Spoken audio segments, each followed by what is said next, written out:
J'ai été coopérante au Pérou avec des groupes de femmes qui travaillaient en textile, qui étaient des femmes qui faisaient du tissage. Je les ai appuyées en organisation communautaire durant 4 ans.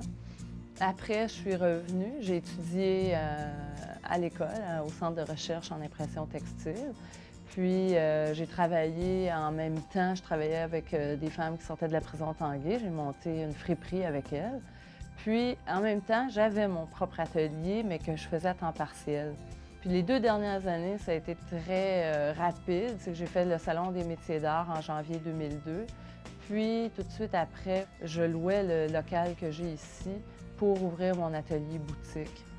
Les Créations Martel en tête, c'est une entreprise qui offre aux gens de pouvoir choisir des tissus pour eux. Donc, ils peuvent venir ici, avoir un tissu teint, imprimé selon leur imagination. Et Martel en tête, c'est une petite entreprise qui fabrique des produits toujours en s'inspirant des pétroglyphes, des dessins ethniques. Un pétroglyphe, c'est un dessin, c'est une gravure dans la pierre. Puis on en retrouve, c'est des gravures des anciennes civilisations. Il y a des dessins qui se retrouvent à différents endroits, en Afrique, aux États-Unis, au Pérou, qui sont les mêmes dessins qui ont été gravés dans la même époque. Alors, ça va avec l'évolution de l'homme. Je dirais que Josée, c'est une personne qui a beaucoup de talent. Je trouve que ça paraît beaucoup dans ce qu'elle fait, là, dans les œuvres qu'elle fait. Puis elle a le dynamisme aussi qu'il faut pour mener ça, là, cette job-là d'artisane textile. Mon métier, c'est d'offrir des objets décoratifs, personnalisés, uniques. C'est de donner vie à des tissus. Mon mentor, c'est une femme qui s'appelle Miki Suzuki. C'est une Japonaise que j'ai connue au Pérou. C'est elle qui m'a amené beaucoup à développer ma passion des dessins rupestres parce qu'elle avait des collections de livres, elle m'en a montré, elle m'en a parlé, elle m'a amené sur des lieux. J'ai travaillé avec elle durant plus de 4 ans.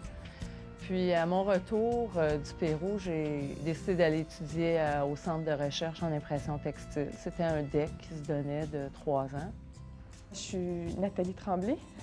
Je suis enseignante ici au CRDITM. Alors, le Centre de recherche et de design en impression textile de Montréal, c'est principalement un lieu d'enseignement, mais c'est aussi un lieu de recherche et un lieu de diffusion de ce qui se fait dans le domaine du textile au Québec.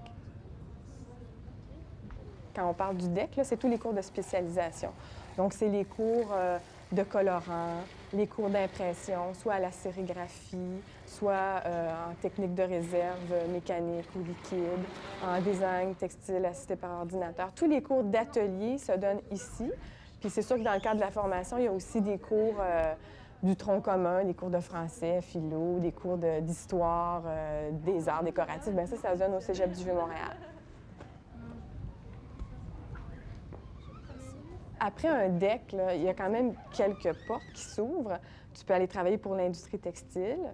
Tu peux aller travailler, par exemple, pour le Cirque du Soleil, parce qu'ils ont un atelier de costume qui est assez imposant.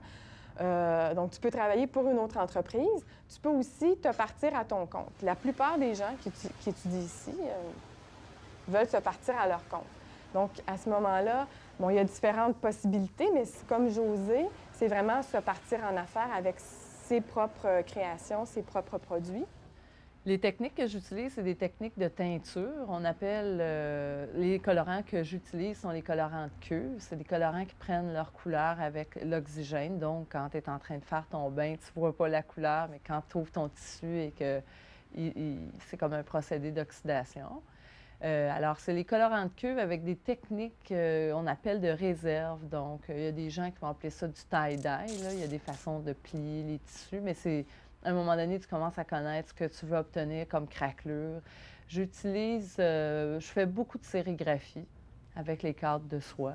J'ai fait beaucoup de pochoirs au début, de l'impression au bloc aussi. Il faut être homme orchestre, il faut être bon dans tout, parce que quand tu pars, si tu pars en affaires, bien, il faut qu'au début, ta comptabilité, c'est toi qui la fais. Tu ne la fais pas faire par quelqu'un. C'est toi qui t'occupes de la vente de tes produits.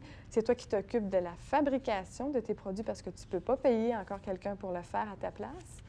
Donc, il faut que tu résolves. Il faut avoir beaucoup d'imagination, non seulement pour créer des motifs, pour choisir des couleurs, mais aussi pour régler des problèmes techniques. Ça arrive que quand tu imprimes, tu as un pépin, un problème technique, puis ça demande de la créativité à ce niveau-là. J'ai toujours eu confiance que je pourrais en vivre, mais de le faire, le pas, puis de dire oui, j'y vais. Ça a été difficile ces moments-là. Avance, recule, oui, non, oui, non. C'est pas des métiers qui sont très connus du public, puis il n'y a pas beaucoup de places de diffusion de l'artisanat, ça c'est clair.